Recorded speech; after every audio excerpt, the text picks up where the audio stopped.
andaikan Tuhan memberi kesempatan untuk hidup kembali setelah dipanggil, saya akan meminta lagi kepada Pangsa Cipta supaya saya bisa lagi menjadi pegawai lapas. Begitu kecintaan saya kepada tugas-tugas saya sebagai petugas lapas.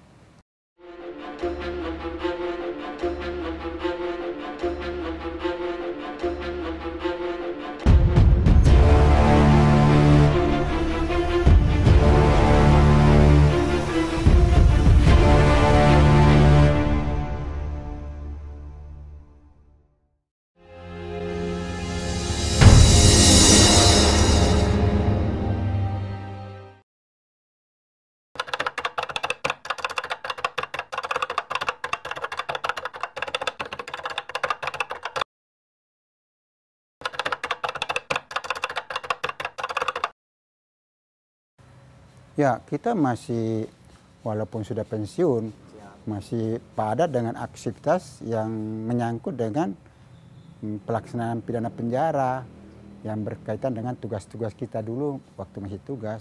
Boleh dikata setiap saat kita bicara tentang itu, baik melalui WA group maupun diskusi melalui telepon biasa. Ya, atau ngajar masih jadi seluruh aktivitas kita 90% masih menyangkut tugas-tugas yang lama, yaitu perlakuan terhadap pelanggar hukum, ya, terutama perlakuan pidana penjara berdasarkan sistem pemasyarakatan. Tapi di samping ngajar memang kita juga para pensiunan juga sekarang kan punya organisasi para pensiunan Kementerian Hukum dan HAM. Kebetulan saya ketua umumnya. Nah, sekarang juga masih ada namanya, kita buat forum pemerhati pemasyarakatan, kita buat yayasan pemerhati pemasyarakatan, peduli pemasyarakatan, yayasan peduli pemasyarakatan. Kemudian 2 tahun yang lalu kita deklarasikan Indonesian Prisoners Aid, jadi lembaga yang membantu orang-orang terpenjara. Tapi di samping membantu orang terpenjara juga kita bantu kepada petugas-petugas itu ya, supaya tetap pada konsep-konsep dasar sistem pemasyarakatan gitu.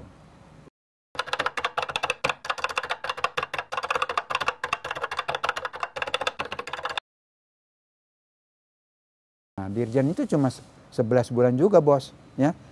Nah, di situ ada surat kaleng. Nah, ini surat kalengnya.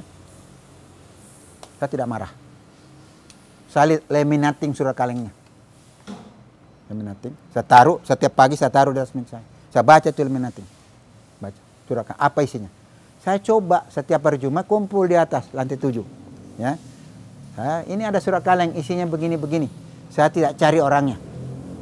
Saya jelaskan, oh surat kaleng Anda ada benarnya ini. Ya kan? Saya minta maaf, tapi ini enggak, saya yang benar. Ya kan? Kalau ini surat kalengnya sepertinya tidak seperti itu. Ya. Tapi kalau ini Anda benar sepenuhnya, saya akan perbaiki. Jadi seorang leader itu harus jujur, harus terbuka, harus transparan, jujur apa ada. Bagus. Walaupun tidak sepenuhnya ya. Ya, sepenuhnya. Tapi itu akan lebih dihormati. Sejak itu tidak ada surat kaleng. Coba saya cari siapa orangnya. Ya kan? Menjadi-jadi kan. Tapi kalau kita menghormati bahwa isinya memang ada benar separuh, ada tidak benar, ada juga yang sepenuhnya benar, terbuka saja. Karena memang kita manusia tidak ada yang sempurna kan. Itu pengalaman saya begitu. Cuma 11 bulan ya alhamdulillah saya pindah sih. Ya lumayan juga sih saya lihat, sangat ya, saya nggak mau GR ya, tapi ada juga sih yang nangis-nangis lumayan.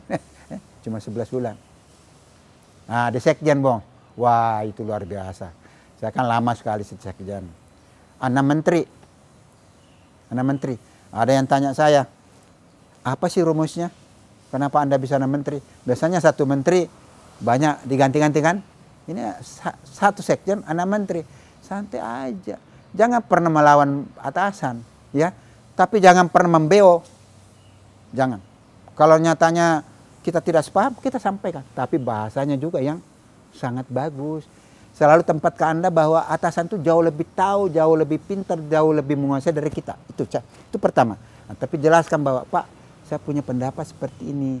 Nah, tapi saya yakin Bapak yang lebih benar. Pasti pimpinannya introspeksi. Ya kan? Tapi kalau Anda bilang, Pak, mestinya nggak begitu. Mana ada pimpinan senang dikritik seperti itu. Ya. Tapi tempatkanlah beliau pada posisi bahwa dialah yang paling tahu persoalan. Cuma kita juga mohon diberi kesempatan juga menyampaikan. Tidak ada apa, saya tidak ada friksi sedikit pun dengan anak menteri.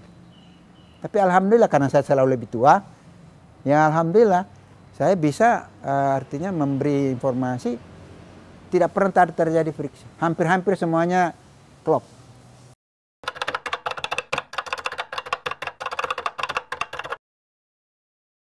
Nah, saya suka ditanya orang, bagaimana pandangan Bapak itu? Masing-masing itu ada eranya.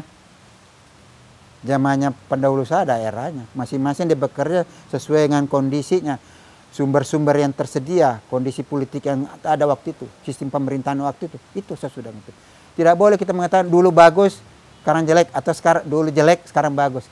Masing-masing ada eranya. Karena Anda sekarang ini kompleks banget masalahnya, beda dengan zaman saya, ya kan? Apalagi saya waktu 68, 69 masih manusia patuh kan, ya narapidana juga narapidana hasil masyarakat yang masih sederhana. Sekarang pinter-pinter narapidananya, ya nggak? Nah, kalau Anda kurang pinter, bahaya. Anda bisa dibina sama dia. Ya jujur ya, khusus sekarang Pak Dirjen ini kan dari polisi. Ya, saya berpikir rahmat Allah loh. Ya, kan di lapangan itu saya dengar kalapas-kalapas itu kerjasamanya dengan Polres bagus banget ya. Bantuannya luar biasa, jadi itu rahmat. Nah saya juga melihat beliau itu punya pengalaman panjang di lapangannya. Jadi saya lihat orangnya sangat terbuka, sangat menurut saya transparan ya. Saya pikir kita harus mensupport sepenuhnya. Tapi kalau Anda coba-coba main belakang, dia tahu menurut saya ya. Hati-hati. Orang yang terbuka itu orang yang sudah memberikan segala-galanya, dia juga ingin mendapatkan respon yang bagus kan. Nah kalau respon Anda tidak sesuai dengan apa yang beliau berikan, hati-hati, dia akan tegas. Ada kondisi di lapangan di mana ada semangat baru yang dulu ada, sekarang lebih meningkat lagi. Ada perlombaan untuk menghasilkan sesuatu yang baru. Saya lihat begitu. Ya, berarti ini sudah masuk kategori kelas 4 ya, human capital, ya, manusia sebagai modal. Ya.